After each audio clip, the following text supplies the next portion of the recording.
ಚಳ್ಳಕೆರೆ ರಾಷ್ಟ್ರೀಯ ಹಬ್ಬಗಳ ಆಚರಣಾ ಸಮಿತಿ ವತಿಯಿಂದ 80ನೇ ಸ್ವಾತಂತ್ರ್ಯ ದಿನಾಚರಣೆ ಸಮಾರಂಭವನ್ನು ಸಡಗರ ಸಂಭ್ರಮದಿಂದ ತಾಲೂಕು ಕಚೇರಿ ಆವರಣದಲ್ಲಿ ಚಳ್ಳಕೆರೆ ತಹಶೀಲ್ದಾರ್ ರೆಹಂ ಬಾಷರ್ ಅವರು ಧ್ವಜಾರೋಹಣ ನೆರವೇರಿಸಿ ಧ್ವಜವಂದನೆ ಸ್ವೀಕರಿಸಿದರು. ನಂತರ ಮೆರವಣಿಗೆಯ ಮೂಲಕ ಬಿಸಿನೀರು ಮುದ್ದಪ್ಪ ಪ್ರೌಢಶಾಲೆ ಆವರಣದ ಸಭಾಮಂಟಪದಲ್ಲಿ ಧ್ವಜವಂದನೆ ಸ್ವೀಕರಿಸಿ ಧ್ವಜಾರೋಹಣ ಮಾಡಿದರು. ನಂತರ ತಾಲೂಕಿನ ಜನತೆಗೆ 80ನೇ ಸ್ವಾತಂತ್ರ್ಯ ದಿನಾಚರಣೆ ಶುಭಾಶಯ ಕೋರಿದರು. ನಂತರ ಸ್ವಾತಂತ್ರ್ಯ ದಿನದ ಸಂದೇಶವನ್ನು ಸಾರಿದರು. ನಮ್ಮ ದೇಶದ ಇತಿಹಾಸದಲ್ಲಿ ಅತ್ಯಂತ ಮಹತ್ವವಾದ ದಿನ ಆಗಸ್ಟ್ 15. ಭಾರತವು ಬ್ರಿಟಿಷರ ಆಳ್ವಿಕೆಯಿಂದ ಸ್ವಾತಂತ್ರ್ಯ ಪಡೆಯಿತು. ಅನೇಕ ವರ್ಷಗಳ ಹೋರಾಟ ಮತ್ತು ತ್ಯಾಗ ಮತ್ತು ಬಲಿದಾನ ಫಲವಾಗಿ ನಮಗೆ ಈ ಅಮೂಲ್ಯವಾದ ಸ್ವಾತಂತ್ರ್ಯ ದೊರೆಯಿತು. ದೇಶಕ್ಕಾಗಿ ಪ್ರಾಣತ್ಯಾಗ ಮಾಡಿದ ಮಹನೀಯರನ್ನು ಸ್ಮರಿಸುತ್ತಾ ಪ್ರತಿಯೊಬ್ಬರೂ ದೇಶದ ಪ್ರಗತಿ ಮತ್ತು ಐಕ್ಯತೆಗೆ ಶ್ರಮಿಸೋಣ. ದೇಶ ಸೇವೆ ಹಾಗೂ ಕಾನೂನುಗಳನ್ನು ಗೌರವಿಸಲು ಮತ್ತು ಸಮಾಜವನ್ನು ಸ್ವಚ್ಛವಾಗಿಡುವುದು ಕೂಡ ದೇಶ ಸೇವೆ ಎನಿಸಿಕೊಳ್ಳುತ್ತದೆ. ದೇಶದ ಸ್ವಾತಂತ್ರ್ಯ ಹೋರಾಟಗಾರರು ಮತ್ತು ತ್ಯಾಗವನ್ನು ಸ್ಮರಿಸಬೇಕು. ರಾಷ್ಟ್ರೀಯ ಐಕ್ಯತೆಯನ್ನು ಕಾಪಾಡಲು ಮತ್ತು ಪ್ರಜಾಪ್ರಭುತ್ವದ ಮೌಲ್ಯಗಳನ್ನು ಗಟ್ಟಿಗೊಳಿಸಲು ಪ್ರಮುಖವಾದ ರಾಷ್ಟ್ರೀಯ ಹಬ್ಬವಾಗಿದೆ ಎಂದರು.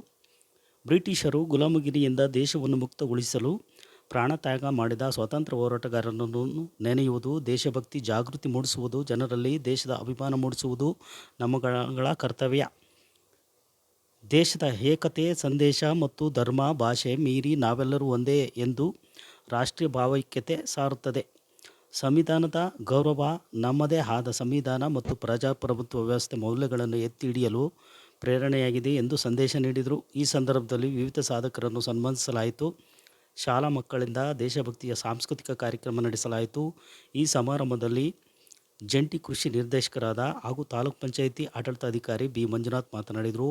ಈ ಸಂದರ್ಭದಲ್ಲಿ ತಾಲೂಕು ಪಂಚಾಯಿತಿ ಕಾರ್ಯನಿರ್ವಾಹಕ ಅಧಿಕಾರಿಗಳಾದ ಎಚ್ ಶಶಿಧರ್, ಡಿವೈಎಸ್ಪಿ ಸತ್ಯನಾರಾಯಣ ರಾವ್, ಕ್ಷೇತ್ರ ಶಿಕ್ಷಣಾಧಿಕಾರಿ ಕೆ ಸುರೇಶ್, ಗ್ಯಾರಂಟಿ ಸಮಿತಿ ಅಧ್ಯಕ್ಷ ಗದಿಗೆ ತಿಪ್ಪೇಸ್ವಾಮಿ, ತಳಕು ವೃತ್ತ ನಿರೀಕ್ಷಕರಾದ ಹನುಮಂತಪ್ಪ ಶಿರೇಹಳ್ಳಿ, ತಾಲೂಕು ಸರ್ಕಾರಿ ನೌಕರರ ಸಂಘದ ಅಧ್ಯಕ್ಷರಾದ ಸಿ.ಟಿ. ವೀರೇಶ್ ಹಾಗೂ ತಾಲೂಕು ಮಟ್ಟದ ಅಧಿಕಾರಿಗಳು, ಮಾಜಿ ನಗರಸಭಾ ಅಧ್ಯಕ್ಷರು ಹಾಗೂ ಉಪಾಧ್ಯಕ್ಷರು, ಸಾರ್ವಜನಿಕರು ಈ ಒಂದು ಕಾರ್ಯಕ್ರಮದಲ್ಲಿ ಭಾಗಿಯಾಗಿದ್ದರು.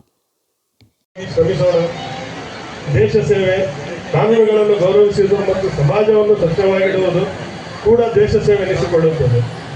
ಏಕತೆ ಭಿನ್ನತೆಯಲ್ಲಿ ಏಕತೆ ನಮ್ಮ ದೇಶ ಅತಿ ದೊಡ್ಡ ಶಕ್ತಿ, ಅದನ್ನು ಕಾಪಾಡಿಕೊಳ್ಳೋಣ. ಇಂದು ದೇಶದ ಸ್ವಾತಂತ್ರ್ಯ ಹೋರಾಟಗಾರರ ತ್ಯಾಗವನ್ನು ಸ್ಮರಿಸಬೇಕು. ಅದನ್ನು ಗಟ್ಟಿಗೊಳಿಸಲು ಇರುವ ಸ್ವಾತಂತ್ರ್ಯ ಪ್ರಮುಖ ಹಬ್ಬವಾಗಿದೆ. ಸ್ವಾತಂತ್ರ್ಯ ದಿನಾಚರಣೆಯ ಮಹತ್ವ, ತ್ಯಾಗದ ಸ್ಮರಣೆ, ಬ್ರಿಟಿಷರ ಗುಲಾಮಗಿರಿಯಿಂದ ದೇಶವನ್ನು ಮುಕ್ತಗೊಳಿಸಲು ಪ್ರಾಣತ್ಯಾಗ ಮಾಡಿದ ಮಹಾ ಸ್ವಾತಂತ್ರ್ಯ ಹೋರಾಟಗಾರರನ್ನು ನೆನೆಯುವ ದಿನ. ದೇಶಭಕ್ತಿ ಜಾಗೃತಿ, ಜನಸಾಮಾನ್ಯರು ಮತ್ತು ಯುವಜನತೆಯಲ್ಲಿ ದೇಶದ ಬಗ್ಗೆ ಅಭಿಮಾನ ಹಾಗೂ ಜವಾಬ್ದಾರಿಯನ್ನು ಮೂಡಿಸುತ್ತದೆ.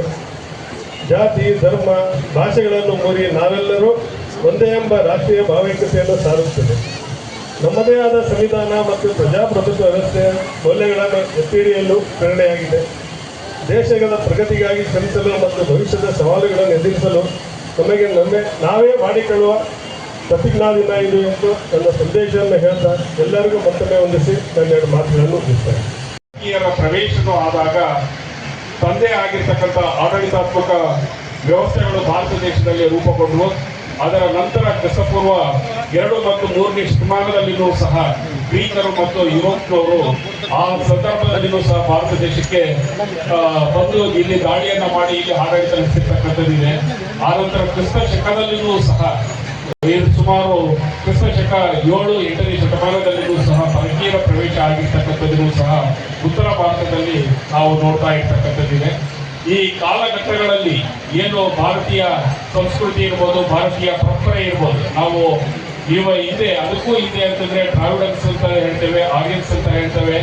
ಅದರಲ್ಲೂ ಸಹ ಹಲವಾರು ರೀತಿಯ ಭಿನ್ನತೆಗಳನ್ನ ನಾವು ನೋಡ್ತಾ ಇರ್ತೇವೆ. ಹಾಗೆ ಏನು ಪರಕೀಯರು ನಮ್ಮ ಭಾರತ ದೇಶಕ್ಕೆ ಬಂದು ಅವ್ರದೇ ಆಗಿರ್ತಕ್ಕಂಥ ಹೆಜ್ಜೆ ಗುರುತುಗಳನ್ನ ಭಾರತ ದೇಶದಲ್ಲಿ ಮೂಡಿಸಿದ್ರು.